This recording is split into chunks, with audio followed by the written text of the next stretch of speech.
wabarakatuh. Alhamdulillah hamdan katsiran tayyiban mubarakan fih kama yuhibbu rabbuna wa yardah, wa ashhadu an la ilaha illallah wahdahu la syarika lah, wa ashhadu anna Muhammadan abduhu wa rasuluh. Allahumma salli wa sallim ala nabiyyina Muhammad wa ala alihi wa ashabihi ajma'in. يقول الله تبارك وتعالى: يا أيها الذين آمنوا اتقوا الله حق تقاته ولا تموتن إلا وأنتم مسلمون. أما بعد، أحبتي في الله، أيها الإخوة yang dimuliakan Allah Subhanahu wa taala. Alhamdulillah, kita bersyukur kepada Allah pada malam ini maghrib kita kembali dapat berkumpul di tempat ini untuk melanjutkan kajian kita membahas kitab Al-Adabul Mufrad, sebuah kitab hadis yang disusun oleh Al-Imam Al-Bukhari yang membahas tentang perkara-perkara adab muamalah di antara manusia. Dan kita masih membahas permasalahan berbakti kepada kedua orang tua, berbuat baik kepada mereka. Dan malam ini kita akan bahas bab yang ke-25, bab wujubu wasilatul rahim, bab wajibnya menyambung silaturahim. Nah, dari sisi hukum dia adalah sebuah perkara yang wajib menyambung silaturahim. Kita baca dari hadis yang ke-47. Qala al-Imam al-Bukhari rahimahullah, haddatsana Musa bin Ismail qala haddatsana Damdam bin Amr al-Hanafi qala haddatsana Kulayb bin Manfa'ah qala jaddi ya Rasulullah man abar qala ummak wa abak wa ukhtak wa akhak wa maulaka alladhi yali dhaka haqqun wajib wa rahimun mausulatun. Berkata Imam Bukhari rahimahullah, telah menceritakan kepada kami Musa bin Ismail, dia berkata telah menceritakan kepada kami Damdam bin Amr al-Hanafi, dia berkata telah menceritakan kepada kami Kulayb bin Manfa'ah, dia berkata bahwa kakekku bertanya kepada Rasul sallallahu alaihi wasallam, ya Rasulullah, man abar, siapa yang mesti aku berbuat baik kepadanya? Qala ummak, kata Nabi, ibumu, wa abak, dan ayahmu, wa ukhtak, dan saudarimu, wa akhak, dan saudaramu, wa maulaka alladhi yali dhaku haqqun wajib, begitu juga majikan yang kau miliki, wa rahimun mausulatun, dan rahim yang mesti disambung. Ayo ikhwah dimuliakan Allah Subhanahu wa taala, hadis ini dinyatakan sebagai hadis yang dhaif dan didhaifkan oleh Syekh Al-Albani.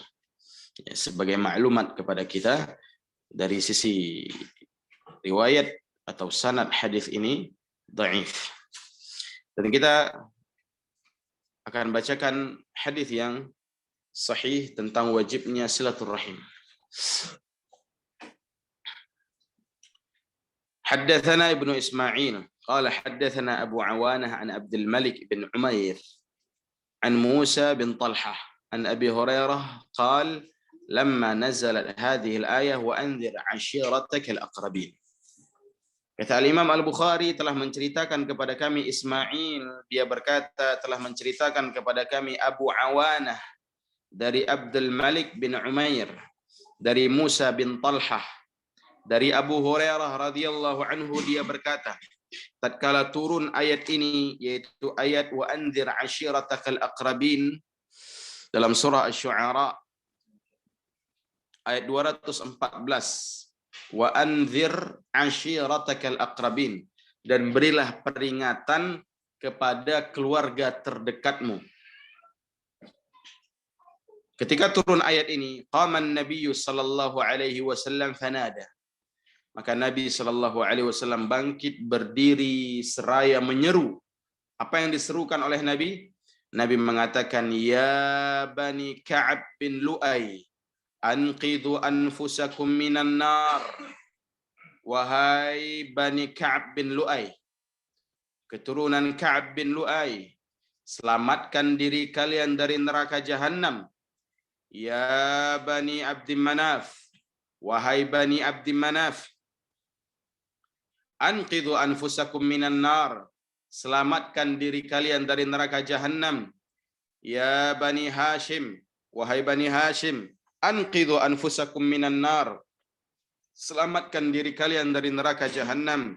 Ya Bani Abdul Muttalib, wahai Bani Abdul Muttalib, anqidhu anfusakum minan nar, selamatkan diri kalian dari neraka Jahannam. Ya Fatimatu binti Muhammad, wahai Fatimah putri Muhammad, anqidhi nafsaki minan nar, selamatkan dirimu dari neraka Jahannam. Fa innani la amliku laki minallahi syai', karena aku tidak bisa berbuat apapun di hadapan Allah untukmu. Ghairi anna lakum rahiman sa'abulluha bibalaha, melainkan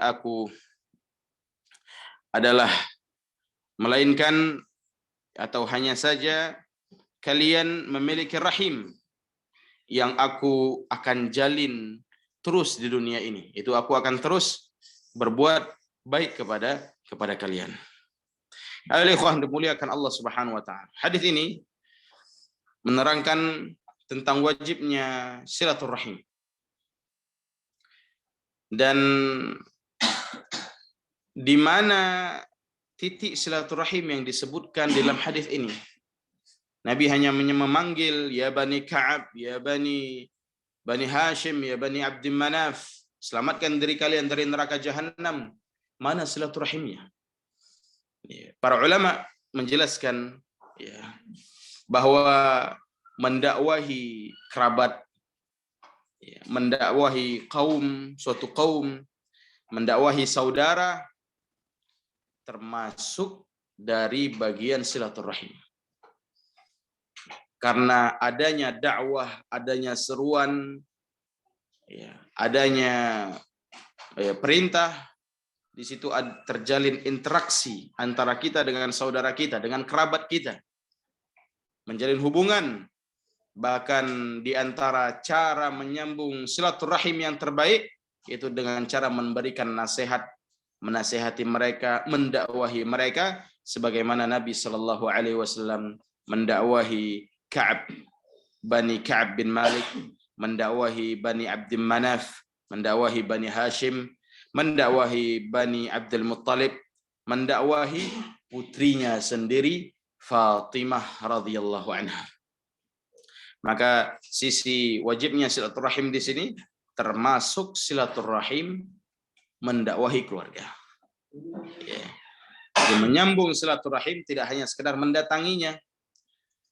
Menyambung silaturahim tidak hanya sekedar memberinya sesuatu atau berbuat baik kepadanya, tapi termasuk silaturahim ketika kita bisa mendakwahinya.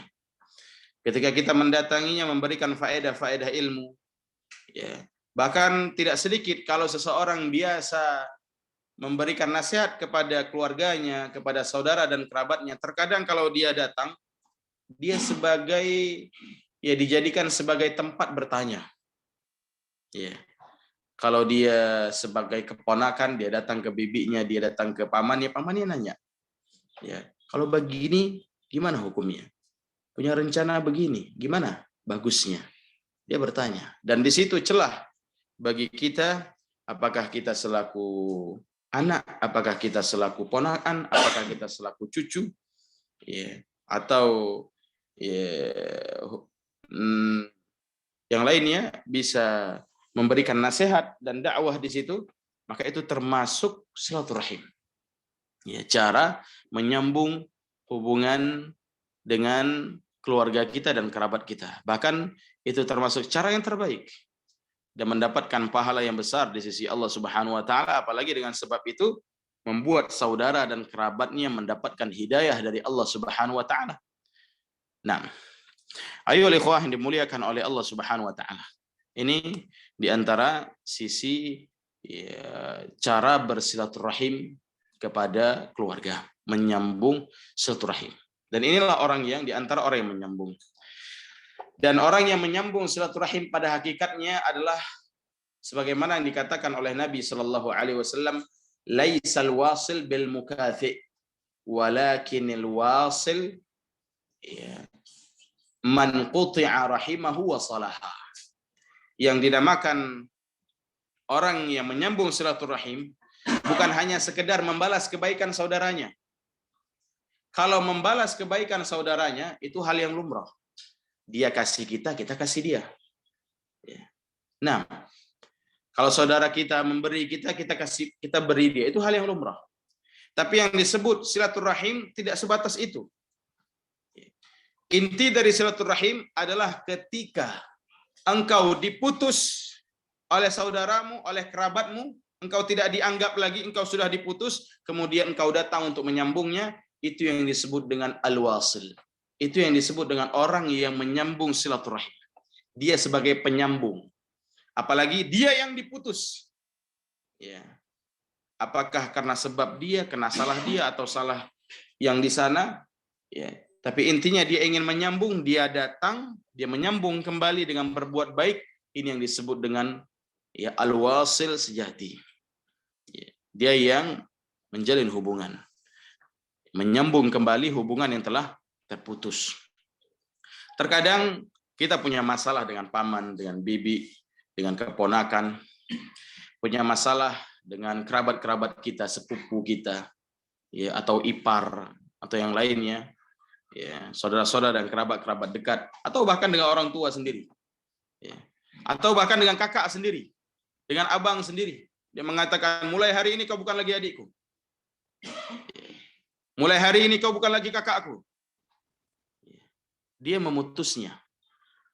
Maka yang disebut dengan al-wasil, dia yang datang ke kakaknya, dia sambung. Atau dia datang ke adiknya. Ini yang disebut dengan al-wasil, mendapatkan pahala yang besar. Maka di dalam menyambung tali silaturahim yang tadinya telah terputus, maka seorang muslim dan muslimah jangan dia mengedepankan egonya. Bagaimana mengedepankan ego? Dia yang salah. Seharusnya dia yang datang kepada aku minta maaf.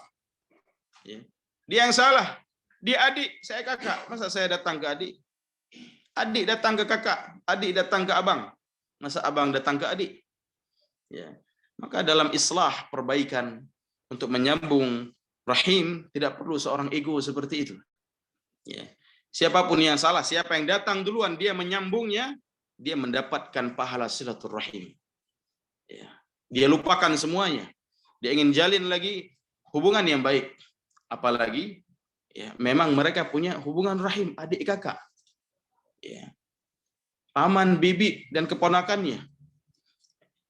Maka jangan dia kedepankan egonya.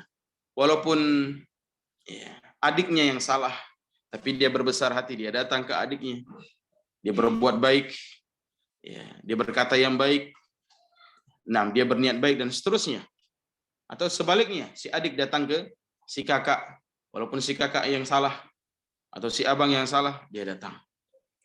Dia menyambung kembali, dia mengambil tadi yang sudah terputus, dia berusaha untuk menyambungnya. Ini yang disebut dengan al-wasil. Dan menyambung silaturahim itu wajib. Dan Nabi mengancam, la yadkhulul jannah qati'. Tidak akan masuk surga orang yang memutus silaturahim. Nah, kaum muslimin yang dimuliakan oleh Allah Subhanahu wa taala. Kemudian bab berikutnya, bab yang ke-26, bab silaturahim. Tadi bab wajibnya silaturahim. Sekarang bab silaturahim. Apa bedanya? Yang pertama berkaitan dengan hukum. Yang kedua ini berkaitan dengan efek. Ya, hasil yang didapat dari silaturahim apa? Balasan dari silaturahim itu apa? Kita kalau nyambung silaturahim, apa yang kita dapat? Kalau hukumnya tadi sudah wajib. Ya, wajib menyambung silaturahim. Sekarang dibuat lagi oleh Imam Bukhari bab silaturahim. Maksudnya apa? Efek ataupun hasil buah dari silaturahim itu. Hadisnya, hadis yang ke-49.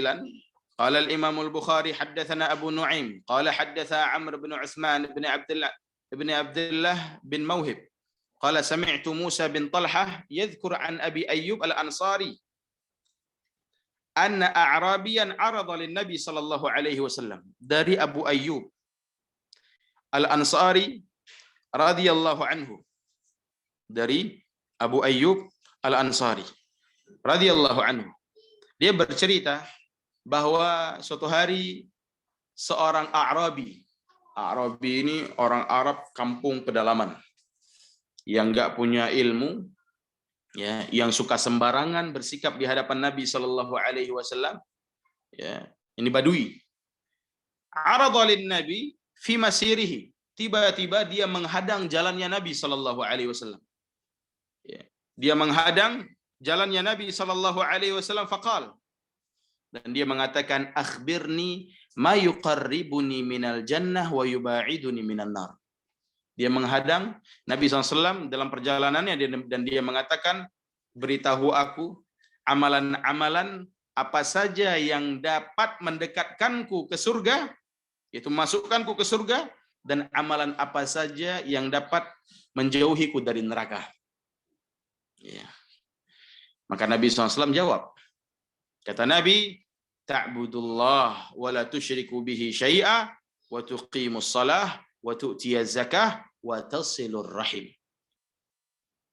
Kata Nabi, amalan-amalan yang bisa membuatmu masuk surga dan menjauhimu dari neraka jahanam, sembah Allah, jangan buat syirik. Satu. Yang kedua, kau mendirikan salat. Yang ketiga, kau bayar zakat. Yang keempat, sambung silaturahim. Ya. Menyambung silaturahim. Ini 4. Ya. Mana inti pembahasan kita? Silaturahim. Berarti silaturahim efeknya, hasilnya apa? Membuat seseorang masuk surga dan jauh dari neraka jahanam. Itu balasan bagi orang yang menyambung silaturahim. Dan kebalikannya, tadi kita bacakan hadis Nabi SAW, orang yang memutus silaturahim tidak akan masuk surga. Sebaliknya, orang yang menyambung silaturahim, dia masuk surga dan jauh dari neraka jahanam. Kita kembali ke awal hadis. Abu Ayyub al-Ansari menyebutkan bahwasanya ada Arab Badui menghadang perjalanan Nabi Sallallahu Alaihi Wasallam. Untuk apa? Untuk bertanya rupanya. Ya. Nah, dan kita pun mungkin sering seperti itu. Ya. Terkadang kita datang, ya, menghentikan jalannya seorang guru, seorang ustaz. Ustaz, bentar. Mau tanya, Ustaz. Kadang kita seperti itu, mau tanya, Ustaz. Ustaz lagi jalan. Apakah mau jalan pulang? Apakah mau kemana gitu? Ya. Atau mau jalan kemana gitu? Ya. Kemudian kita memanggilnya. Ya. Ya Ustaz, ya Syekh. Pak Kiai.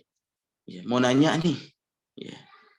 Nah, hanya saja cara antara satu dengan yang lain berbeda. Nah, ini orang Badui ini juga demikian. Ya, tiba-tiba dia menghentikan jalan Nabi Sallallahu Alaihi Wasallam untuk bertanya sesuatu kepada Nabi.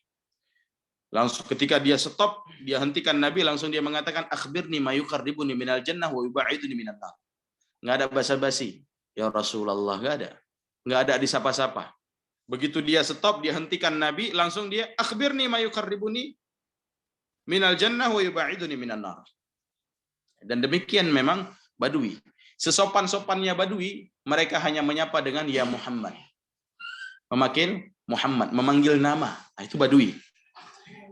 Adapun sahabat yang mereka tahu ilmu, tahu adab, maka mereka akan memanggil ya Rasulullah, ya Nabi Allah. Sedangkan Badui minimal dia memanggil ya Muhammad atau enggak memanggil apapun.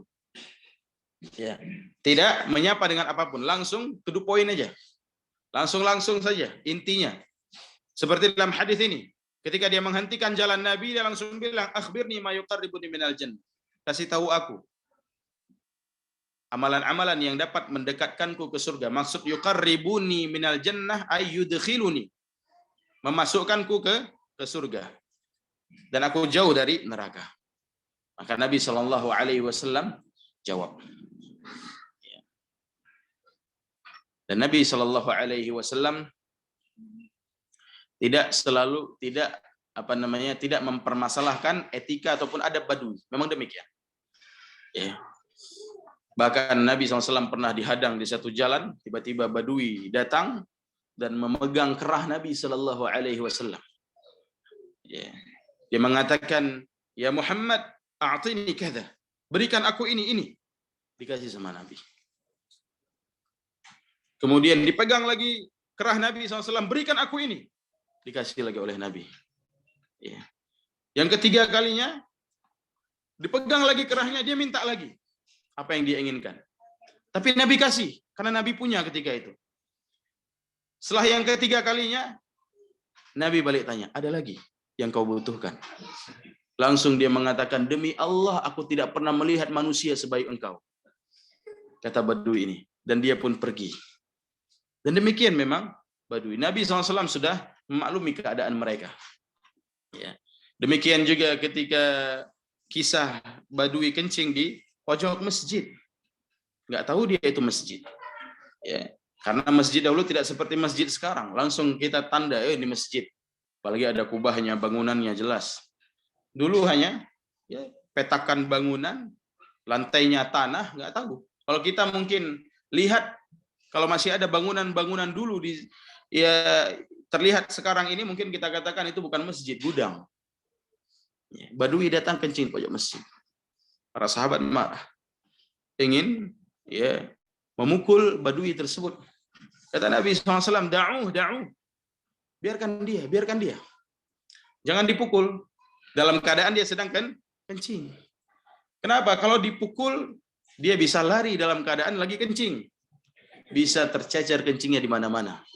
Dan itu fikihnya Nabi SAW. Fahamnya Nabi. Ya, faqihnya Nabi SAW. Ya, efek dari perbuatan kalau seseorang itu berbuat tidak berpikir terlebih dahulu. Maka setelah dia selesai kencing, ya, kata Nabi SAW, bawakan setimba air, siram. Nah, ketika disiram oleh para sahabat, maka sahabat masih geram, pengen memukul juga orang tersebut. Kata Nabi, da'uh, biarkan dia. Nabi SAW nasihati kepada orang tersebut, bahwasanya inna hadza masjid. Ya, sungguhnya ini masjid, tidak layak untuk berkata-kata kotor ataupun mengotorinya. Ya. Kemudian kata Badui tersebut kepada Nabi SAW, Allahumma arhamni wa Muhammada. Ya Allah, rahmati aku dan Muhammad saja. Ya. Dan jangan rahmati selain kami berdua. Ya, kata Badui tersebut. Kenapa? Ya, karena Badui tersebut juga sudah nggak senang dengan sahabat-sahabat yang lain, marah ke dia. Dia hanya senang ridha kepada Nabi SAW, melihat sikap Nabi, melihat adab Nabi, bagaimana cara Nabi SAW menyikapi dirinya. Ya, sampai pun dia berterima kasih kepada Allah Subhanahu Wa Taala, memuji Allah Subhanahu, berdoa kepada Allah Subhanahu Wa Taala. Ya, Allahumma arhamni wa Muhammada. Ya, dan wala tarham siwana. Dan jangan engkau rahmati selain kami. Maka Nabi SAW mengatakan, qad dayya'tal wasi'. Wahai Badui, kau telah mempersempit sesuatu yang luas. Ya. Rahmat Allah Subhanahu Wa Taala luas. Kenapa kau hanya memintanya untuk dirimu dan untuk aku? Ya. Tapi kenapa Badui itu bisa berbicara seperti itu? Karena dia melihat sikap Nabi, suka dengan sikap Nabi dan tidak suka dengan sikap sahabat-sahabat yang ketika itu sedang emosi. Nah, ya, maka di situ kita mengambil pelajaran bagaimana adab dan Nabi SAW menyikapi Badui, orang awam yang betul-betul awam. Ya. Maka kita harus bisa menyikapi orang-orang awam yang tidak berilmu, terkadang kebiasaan buruk, memang dia bodoh, dia jahil, maka pandai-pandai kita mengambil sikap. Nah, Badui ini menghadang Nabi SAW, bertanya kepada Nabi, amalan apa yang bisa mendekatkanku ke surga dan menjauhiku dari neraka jahanam. Dan ini artinya, ya, pertanyaan-pertanyaan seperti ini tidak mengapa. Ya, kenapa? Karena Nabi SAW tidak pernah mempermasalahkan pertanyaan yang seperti ini. Bahkan dalam riwayat lain sahabat bertanya, "Dullani ala amalin yudkhilunil jannah." Ya Rasulullah, kasih tahu aku terhadap amalan-amalan yang dapat memasukkanku ke surga. Ya. Menunjukkan apa? Seseorang itu beramal memang ingin masuk surga. Ini sebagai bantahan juga terhadap sebagian kelompok yang mereka mengatakan kalian itu kalau beramal jangan harap surga. Ya. Kalau kalian beramal berharap harap kepada Allah Subhanahu wa taala, berharap kepada Allah, minta surga, minta pahala, berarti kalian nggak ikhlas, pamrih. Ya. Nah, ini salah paham. Ini tidak benar. Justru kita beramal kepada Allah Subhanahu wa taala, kita berharap agar Allah membalas amalan kita. Ya. Nah, jangan disamakan antara manusia dengan manusia, makhluk dengan makhluk. Ya. Pamrih itu makhluk dengan makhluk. Makhluk dengan Khalik, makhluk dengan Allah Subhanahu wa taala, nggak ada istilah pamrih. Justru Allah Subhanahu wa taala memerintahkan kepada kita agar kita berdoa meminta kepada Allah Subhanahu wa taala, meminta keselamatan, meminta agar masuk surga. Nah, ya, makanya mereka mengatakan di dalam syair-syairnya, ya sungguh kami beribadah kepadamu ya Allah dikarenakan kami cinta. Bukan dikarenakan kami ingin masuk surga, atau bukan dikarenakan kami takut sangat dengan neraka. Tapi karena kami cinta. Ya. Bukan karena pengen masuk surga, atau karena takut dengan neraka. Ya. Tapi karena dasar cinta. Dan ini tidak benar. Karena seorang beribadah kepada Allah dibangun di atas rasa harap, rasa cinta, dan rasa takut. Atau istilahnya ada mahabbah, ada khauf, ada roja. Ya. Dan ini menjadi rukun ibadah. Ya, rukun ibadah ada 3. Khasyah, rasa takut. Kemudian mahabbah, rasa cinta. Dan yang terakhir, roja, rasa harap. Apa yang kita harap? Balasan yang sebesar-besarnya dari Allah Subhanahu wa ta'ala. Nabi SAW jawab, ta'budullah wa la tusyriku bihi syai'a. Beribadah kepada Allah, jangan buat syirik. Sembah Allah saja. Jangan buat syirik, jangan sekutukan. Ya. Beribadah kepada Allah. Dan ibadah ayyuhal ikhwah yang dimuliakan Allah Subhanahu wa ta'ala. Yang namanya ibadah, kata Syekhul Islam, ismun jami' likulli ma yuhibbuhu Allah wa yardah. Minal aqwal wal a'mal adh-dhahirah wal batinah. Yang namanya ibadah itu ya sebuah amalan ya, yang dicintai dan diridhai oleh Allah Subhanahu wa taala. Apakah amalan perbuatan ataupun amalan-amalan perkataan, ucapan maupun perbuatan. Yang nampak maupun yang tidak nampak. Selama itu dicintai dan diridhai Allah Subhanahu wa taala, maka bernilai ibadah di sisi Allah Subhanahu wa taala. Maka ibadah tidak hanya salat. Ibadah tidak hanya puasa. Bahkan ya, makan dan minum seseorang bisa bernilai ibadah kalau dia niatkan untuk bisa kuat beribadah kepada Allah Subhanahu wa taala. Makannya jadi ibadah. Bekerjanya ya, juga bisa menjadi ibadah kalau dia bekerja jujur, amanah, ya, mendapat nilai-nilai ibadah. Bahkan bermainnya seseorang bisa bernilai ibadah. Ya. Dia mencari permainan-permainan yang bisa mendatangkan ibadah. Ada permainan-permainan yang bisa mendatangkan ibadah. Nabi Shallallahu Alaihi Wasallam bersabda, "Kullu syai'in laisa min dzikrillah fahuwa la'ibun." Segala sesuatu yang tidak ditemukan di dalamnya zikir kepada Allah Subhanahu wa taala, fahuwa la'ibun, itu hanya dianggap sebagai permainan biasa. La yakunu arba'ah, kecuali 4. Ya, kecuali 4. 4 perkara ini tidak ada zikir di dalamnya, tapi dinilai ibadah. Apa? Yang pertama, mula'abatur rajul ra'atah. Seorang bermain dengan istrinya. Ya. saling menyenangkan satu sama lain, suami istri, dinilai ibadah. Walaupun tidak ada zikir di situ. Tapi dia bermain dengan istrinya, dinilai ibadah. Yang kedua, wa ta'dibur rajul farasahu. Yang kedua, seseorang melatih kudanya. Melatih kudanya, tidak ada zikir di situ. Tapi dinilai ibadah. Ya. Wa masyur rajul bainal gharadain. Atau berjalan di antara dua tujuan. Para ulama menafsirkannya lomba lari. Antara start, balik lagi ke garis finish. Ya. Ini tidak ada zikir dalamnya, tapi dihitung sebagai ibadah. Dan yang keempat, wa ta'allumur rajul as-sibahah. Seseorang yang belajar berenang. Tidak ada zikir dalamnya, tapi dihitung ibadah. Ini di antaranya 4 permainan yang dihitung sebagai ibadah. Maka lakukan 4 permainan ini. Yang pertama, bermain dengan istri. Bagi yang punya istri. Yang nggak punya istri, dia nggak bisa praktekkan ini. Ya. Para ulama menjelaskan bagaimana bermain dengan istri. Yang pertama, ada yang menafsirkan bermain dengan istri artinya bercampur dengan istri. Sebagaimana Nabi SAW mengatakan, wa fi but'i ahadikum sadaqah.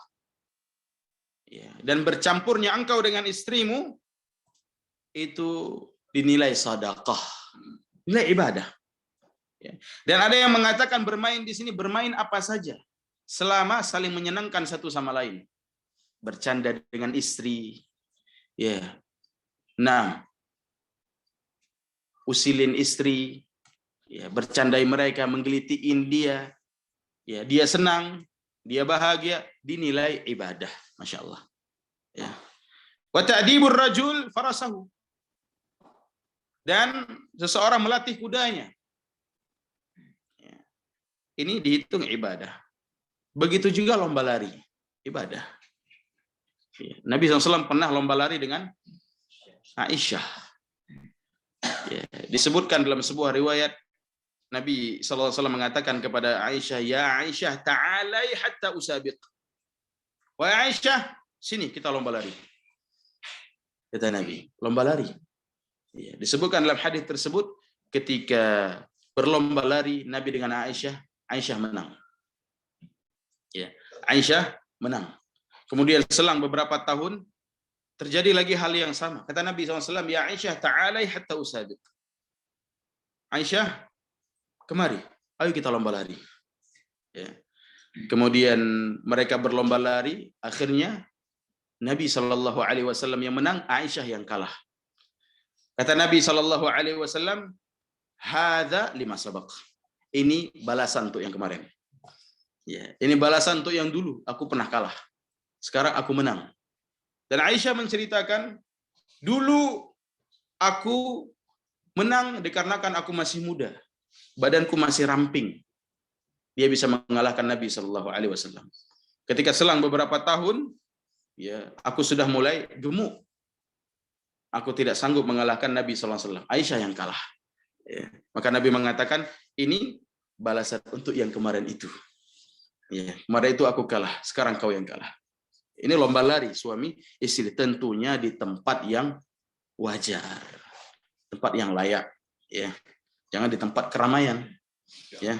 Nanti lomba lari, nanti yang jatuh malu. Ya. Taib. Jadi ini di antara permainan suami dan istri yang dinilai sebagai ibadah. Ya. Jadi dari kisah itu, ya, dari zaman ke zaman, ternyata wanita setelah menikah mengalami kegemukan itu hal yang lumrah, manusiawi. Ya. Sampai hari ini. Dulunya sebelum menikah ramping, ya. Setelah menikah rampung. Ya. Agak sedikit gemukan, atau memang gemuk. Ya. Jadi itu hal yang biasa. Aisyah juga mengalaminya sebagaimana dalam kisah lomba lari. Kemudian yang keempat, ta'allumur rajul as-sibahah. Belajar berenang. Dalam riwayat lain memanah. Ya. Nabi SAW mengatakan, "Allimu auladakumur rimayah." Ajari anak-anak kalian memanah. 6. Ini di antara permainan yang bisa bernilai sebagai ibadah. Ayo ikhwan dimuliakan oleh Allah Subhanahu wa taala. Dan apapun yang bisa bernilai ibadah lakukan. Naam, ta'budullah wa la tusyriku bi syai'a wa tuqimus shalah, dan dirikanlah salat. Ini juga amalan yang dapat menyelamatkan seseorang dari neraka jahanam dan membuat seorang masuk ke dalam surga. Maksud mendirikan salat tidak hanya sekedar mengerjakan, mendirikan dengan syarat-syaratnya, mendatangkan rukun-rukunnya, wajib-wajibnya, sunnah-sunnahnya. Ya. Bukan hanya sekedar. Makanya orang yang benar mendirikan salat akan berefek pada amaliyahnya. Inna salata tanha 'anil fahsya'i wal munkar. Orang yang mendirikan salat, ya bahwasanya salat itu dapat mencegah seseorang dari perkara ya fahish, perkara keji dan mungkar. Bagi yang mendirikannya ya, dengan rasa takut dan seterusnya. Tapi kalau hanya sekedar rutinitas, sekedar melepas kewajiban, maka salat itu akan bahkan tidak akan berefek kepada dirinya. Wa tu'tiyaz zakah. Kemudian amalan yang ketiga, membayar zakat.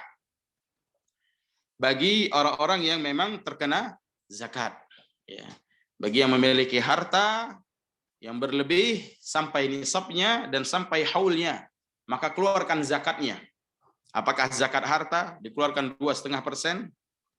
Ya, apakah zakat perdagangan juga dikeluarkan 2,5%? Apakah zakat pertanian ya, dikeluarkan 5-10%? Kalau perairannya gratis dikeluarkan 10%, kalau perairannya bayar dikeluarkan 5%. Ya. Atau zakat apa lagi? Zakat emas dan perak juga dikeluarkan 2,5% apabila telah sampai nisabnya. Nisab zakat harta itu 20 dinar. Zakat emas 20 dinar. 20 dinar itu sekitar berapa itu? 20 dinar. 20 dinar kalau dirupiahkan berapa? Sekitar 70 sampai 80 juta ya. Sekitar itu. Nah, 20 dinar ya. Atau kalau dia dihitung gram, gramnya berapa? Sekitar 85 gram emas. 85 gram emas. Satu mayam berapa gram? Satu mayam 3 gram. Iya, 3 gram. Itu hampir berapa sekarang? Satu mayam hampir 3 juta ya. Ya, ini 85 gram. Ya, sekitar 70 sampai 80 juta. Ya, kalau nisab perak sekitar 595. Nah, 595 gram. Nggak tahu rupiahnya berapa, tapi kayaknya nggak sampai 10 juta. Ya. Jadi neraca kita hitungannya itu kembaliannya mau ikut nisab emas atau nisab perak. Kalau ikut nisab emas, siapa yang punya uang 80 juta, bertahan padanya selama 1 tahun dengan hitungan bulan Qamariyah, wajib keluarkan 2,5%. Kalau dia merujuk kepada nisab perak, siapa yang punya uang 10 juta, ya, bertahan padanya 1 tahun, wajib dikeluarkan 2,5%.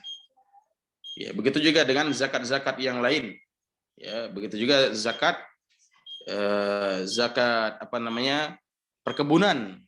Perkebunan hanya dari makanan pokok saja. Selain makanan pokok tidak ada zakatnya. Hanya saja keluar zakat nanti dari jual beli atau barang tersebut dibisniskan dan keuntungannya mencapai nisab dan mencapai haul, maka wajib dikeluarkan zakatnya 2,5%. Dan yang terakhir watasilur rahim. Dan itu dibahas dalam bab zakat yang panjang lebar. Watasilur rahim, ini yang menjadi inti. Engkau bisa masuk surga dan jauh dari neraka jahanam apabila menyambung silaturrahim. Menyambung silaturrahim. Jadi efeknya, hasilnya, ganjarannya, engkau akan masuk surga dan dijauhi dari neraka jahanam. Maka berbuat baik kepada kakek nenek kita, bapak ibu kita, ya, abang-abang kita, kakak-kakak kita, adik-adik kita, paman-paman kita, bibi-bibi kita, om-om kita. Itulah orang-orang yang punya hubungan rahim dengan kita. Itu orang yang nomor 1 untuk kita berbuat baik kepada mereka. Baru kerabat-kerabat, ipar, mertua, ya. Ini yang jaraknya lebih jauh, ya. Baru yang lainnya, sepupu, ya. Adapun yang dekat-dekat, kakek nenek, ayah ibu, ya, abang kakak, adik, kemudian paman, bibi, ini yang paling dekat dengan kita, yang kita harus berbuat baik kepada mereka. Wassallallahu ala nabiyina Muhammad wa ala alihi wa sahbihi wasallam. Subhanakallahumma bihamdik wa asyhadu an la ilaha illa anta wa astaghfiruka wa atubu ilaik. Wassalamualaikum warahmatullahi wabarakatuh.